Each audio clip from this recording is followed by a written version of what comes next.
All right, another exciting National Signing Day here at Carolina comes to an end, and it marks the end of the 2015 class, puts us about a quarter way through the 16 class and the beginning of the 17 class, actually. So it's a never-ending cycle, but an exciting day for our staff, for the players that signed today, their families, for our fans, and it was a lot of fun, actually. It was a day that we kind of knew what was going to happen going into it, so not a lot of surprises for us, and kind of ended the way we thought it was going to end. So it was a great day. We've got a little bit different this year where we had 9 guys already enrolled at mid-semester, so it made it a little unique for us. Those 9 guys are already obviously in classes. They're working out with the team. They are ingrained in the Tar Heel way of life. They now have learned what it means to be a student athlete here at the University of North Carolina. So that is very unique for us. We've never had that many guys here at one time, so it's been a lot of fun.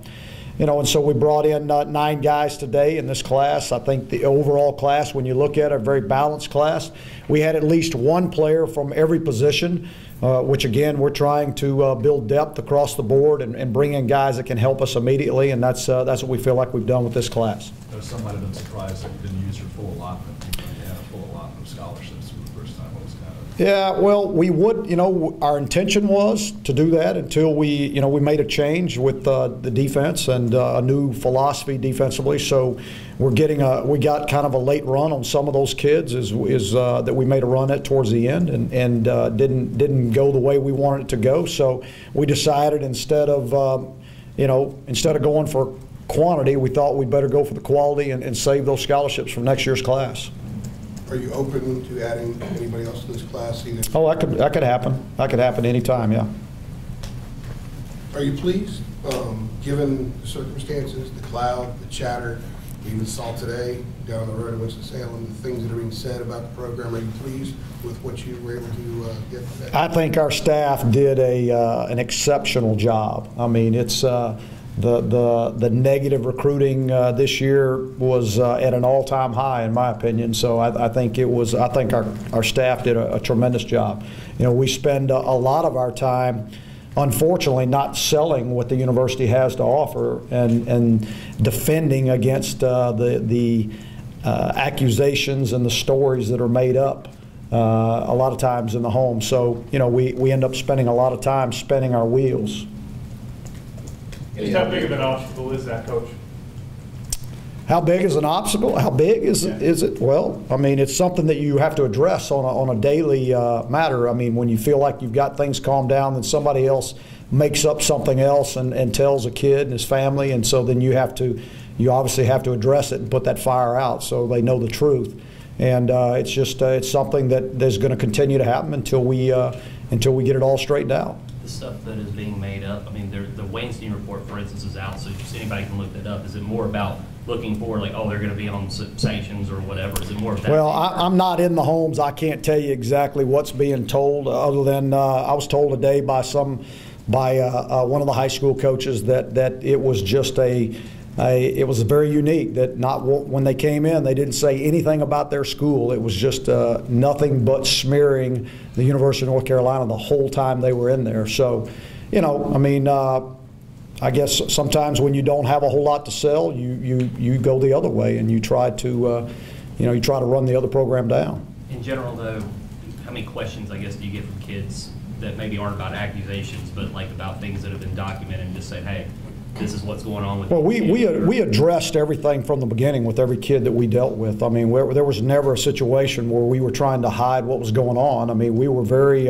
forthright and usually on the front end, if we could, we wanted to be able to let them know what was going on beforehand. And then, but in each of those cases, it was continually brought up to them, so we had to always go back and readdress it. You mentioned the 9 early enrollees. What do you think the difference was in so many more coming early this year compared to? Yeah, I just think it's a trend. I think it's a trend that's happening across the country. I think more kids are seeing it, and they're setting, they're putting putting themselves in a position where they can graduate from high school earlier.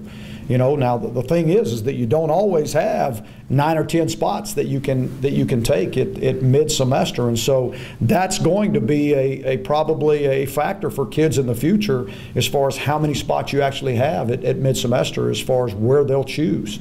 It may not be just necessarily the school they want to go to, but it's going to be the school where they can get in at midterm, because not everybody has 10 spots or 9 spots at midterm. It's all based on your numbers. Are you seeing a noticeable difference in the guys that do enroll early versus the guys that are coming later in the fall, just in performance? Or? Well, I think what you see is they're more comfortable. I mean, they've been to class. You know, they've taken classes. They've been, been involved in the off-season program. They've gone through spring ball. I mean, they're one of us. I mean, they're here. And so the guys that come in June for the second semester of summer school, I mean, it's their first time on campus. Everything's brand new for them, so they're learning it for the first time, and they haven't been working out with our strength and conditioning coaches. And no matter how hard they're going to work, it's still not going to match the intensity level that they're going to meet downstairs. Jalen Dalton was a guy who was a high priority. Obviously, take him through his recruitment, kind of what you think. What's the key for him? Yeah, Keith Gilmore was the lead recruiter on him and did a great job with him. He built a tremendous relationship with him. And you know, Jalen was a guy that, you know, I would say probably from the time we started recruiting him, he was probably on this campus 18 to 20 times. You know, and so he, it was where he came over here. Sometimes he didn't even tell us he was coming. He would just show up. You know, so he got to see everything that we were. I mean, there was no show put on for him. He was here watching us coach. He was here, talking to players, spending time with players when we weren't around. He was able to find out everything about this program, and I believe he just built up a comfort level here that he felt he could reach all his dreams and goals right here at Carolina. Is the strength of this class along the lines? I would say so, because we felt like we really needed to, bring in some added depth and some more competition in the offense and defensive line. And so you bring in 3 defensive linemen and 4 offensive linemen. So you could say that. How important was bringing Coach Chisholm and getting some credibility, especially after the way the defense performed last year? Yeah, I mean, you bring in, Gene, and Gene's pedigree speaks for itself, and all these kids know who he is. They know what he's accomplished. So you get instant credibility, with him coming on our staff. I mean, they know that he's won a couple national championships. They know he's had some, top 5 defenses multiple times. He's had, major award winners as far as Thorpe Award winners on his team as the defensive coordinator. So I think kids have taken notice of that. Coach, you mentioned the defensive changes kind of affecting the number of kids that you brought in. Can you kind of explain how that works? Was it a matter of Gene coming in and saying, okay, some of these kids we're recruiting don't really fit what I'm looking for as a DC? That's one thing. I mean, that some of them didn't fit.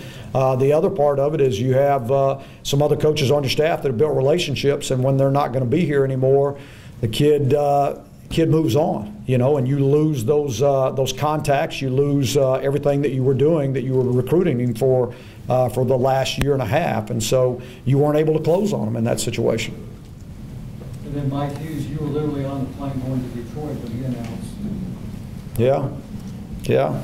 I mean, and that was a big get for us. I mean, Mike was a guy that we targeted. We think Mike's the best athlete in the state. I mean, and he is, when I flew in and saw him play, and you look at his film, and if you guys hadn't seen it, you need to look at it, because he's pretty special. He was supposed to enroll early and didn't.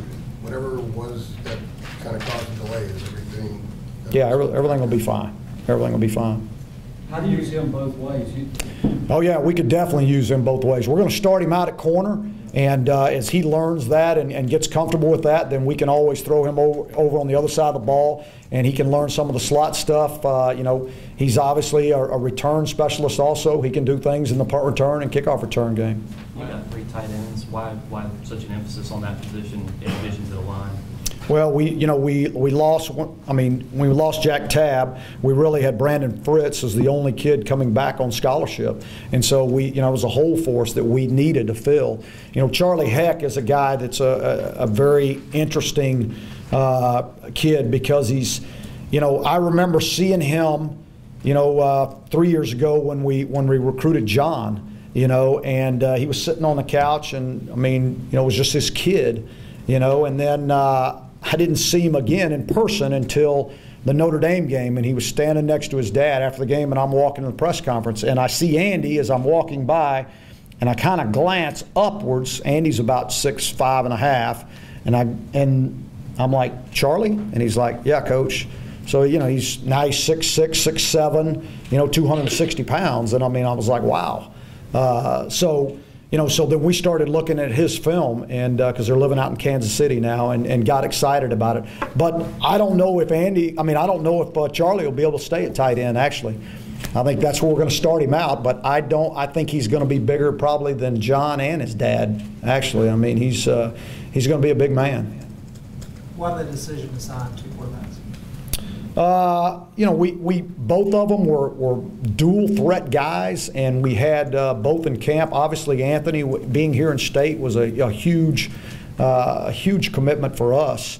And then, we had Nathan in camp also, and he did a great job in camp, threw the ball really well, does a lot of the things that we do. And so we felt like, we couldn't pass up on it. It's too important of a position.